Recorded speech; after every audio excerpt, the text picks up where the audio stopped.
Have you ever wondered what justice would look like in a world without government courts? Who would mediate disputes? Who would ensure fairness? And most importantly, could such a system even work? Well, today we're diving into the fascinating concept of stateless justice and how private courts could operate in a free society. How people would mediate disputes in a society without a government is a commonly asked question to libertarians. In this video, I will explain why private courts are much more efficient and less biased than the public court system that we have now. First, let's address the elephant in the room. Without a government, what prevents chaos? The answer lies in the concept of private arbitration and voluntary agreements. In a stateless system, individuals or businesses in conflict would agree to have their disputes resolved by private courts or arbitrators.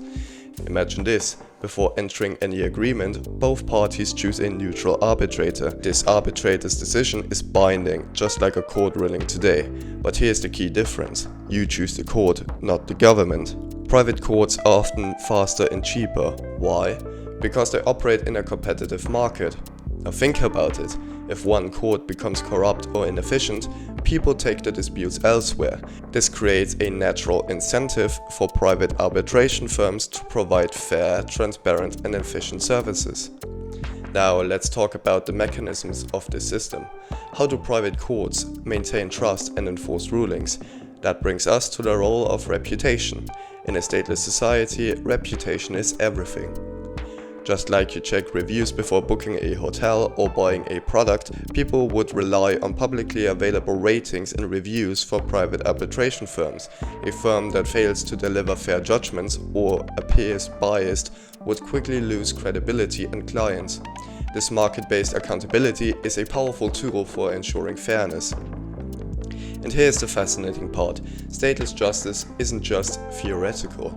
History gives us real-world examples of how this worked. Medieval Iceland, for instance, operated without a central government for over 300 years. During this period, disputes were resolved through a system of private courts, known as the Thing. Individuals would bring their cases to arbitrators chosen by both parties, and these decisions were widely respected. Another example is the Lex Mercatoria, or merchant law, used in medieval Europe.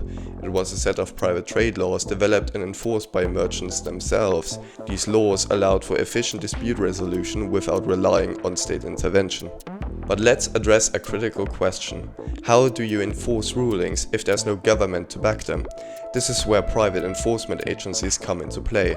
These agencies would operate much like modern collection agencies or private security firms. Their role would be to ensure that the arbitrator's decisions are carried out. For example, if someone refuses to pay a debt ruled valid by an arbitrator, the enforcement agency could seize assets or garnish wages. Now, you might be thinking, wouldn't these agencies just become private mafias? It's a valid concern, but remember, in a competitive market, these agencies' reputations would be their most valuable asset. Any hint or corruption or abuse would drive away clients. Of course, no system is perfect. Stateless justice would face challenges, like ensuring equal access to arbitration for the poor. This could be addressed through voluntary charitable organizations or community-funded arbitration services. Another challenge is bias. How do we ensure arbitrators remain impartial? One solution is requiring arbitrators to disclose any potential conflicts of interest, similar to how judges recuse themselves today. Ultimately, a stateless justice system relies on the principles of voluntary cooperation, accountability, and competition.